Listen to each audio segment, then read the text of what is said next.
How can a scan be wrong about your body when the machine is working perfectly?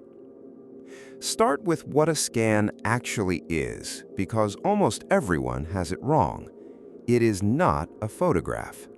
A camera drinks in a flood of light and paints what it sees. Your scanner does something stranger and much more fragile. It counts. Particles leave the machine, pass through you, and land on a detector. Each one that arrives is a single tally mark. Stack the marks up across a grid, and that pattern of numbers is your image. Dense bone stops more of them, so fewer arrive, so that part of the grid counts low. Soft tissue lets more through. The picture you see is a map of arrivals. Now, the catch, and it's the one everything else in this episode hangs from. Counting is random. Fire the same beam through the same tissue twice, and you will not get the same numbers. The particles don't queue up politely. They arrive by chance. That randomness has a face, and you've seen it. The grain, the faint static crawling across every scan ever taken. So your scan is not a picture of you. It's an estimate of you, built from a finite number of arrivals, and it comes with an error bar. Which raises a question nobody asks in the waiting room. If the image is an estimate, how good does the estimate have to be before someone can safely bet your life on it? So why not just make the estimate better, send more particles, use finer detail, and get a perfect picture? Because the moment you pull one lever, the other two push back. Start with sharpness.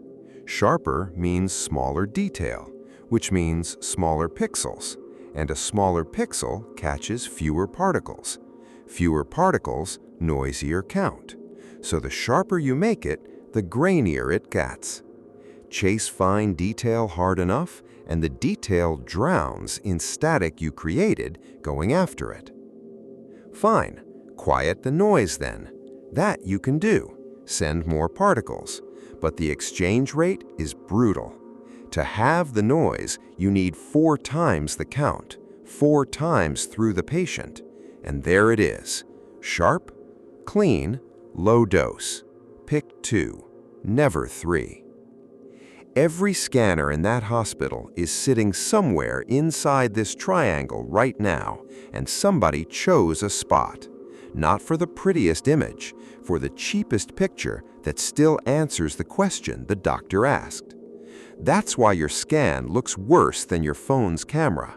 It was never trying to be beautiful. It was trying to be sufficient.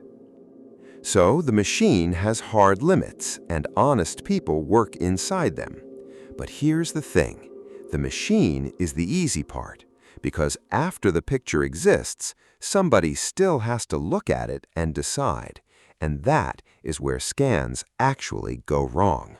So the image is imperfect but honest.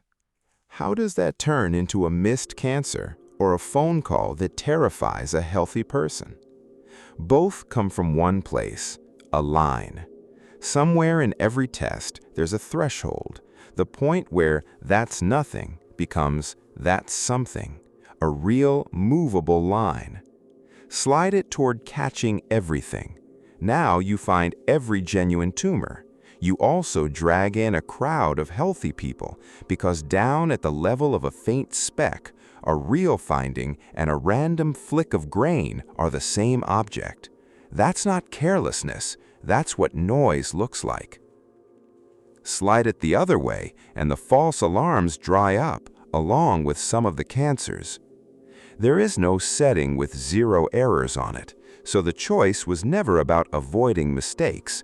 It's about deciding which kind to make. Now, the part that breaks people's intuition. Take a disease that hits one person in 1,000. Scan 1,000 people with a test that's right 99 times out of 100. One real case gets found, but 1% of the healthy, about 10 people, get flagged anyway. 11 alarms. 1 is real. So a positive result, for a rare disease is mostly a false alarm with a test that is genuinely excellent. The test didn't fail, the rarity did. That is the whole reason they don't scan everybody for everything, and it's why the answer to "should we just check" is so much uglier than it sounds. So if the machine has limits and the math has limits, what on earth do you do about that? So, what do you do with a machine that can't be perfect and a maths that guarantees mistakes? You stop trying to be right. You start choosing your errors on purpose. First, they move the line to fit you. That threshold isn't fixed. It slides with your age, your history, your risk. Your symptoms change the odds before a single particle is fired. Same scan, same grain, different meaning, because you are not 1,000 anonymous people. You're one with a history.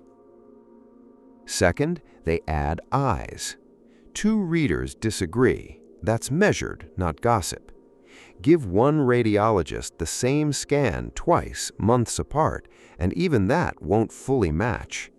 A second read exists precisely because the first is human. And by image number 200, humans get tired. Now machines are taking that seat too, not to replace the radiologist, but to be the pair of eyes that never gets bored. And third, the honest one. They wait. A single scan is one estimate. Wait a few months, scan again, and now you have a trend. Time is the cheapest noise reduction ever invented. So, the machine works perfectly. How can the scan still be wrong? Because your scan was never a photograph. It's a count with an error bar, read by a person against a line somebody chose. Every one of those is honest. Every one can fail. But all of that assumes you can wait. Sometimes you can't. Sometimes a scan has minutes to save your brain. That story's on the channel. If a clot shut an artery to your brain, would you want it pulled out through your wrist? Yes or no?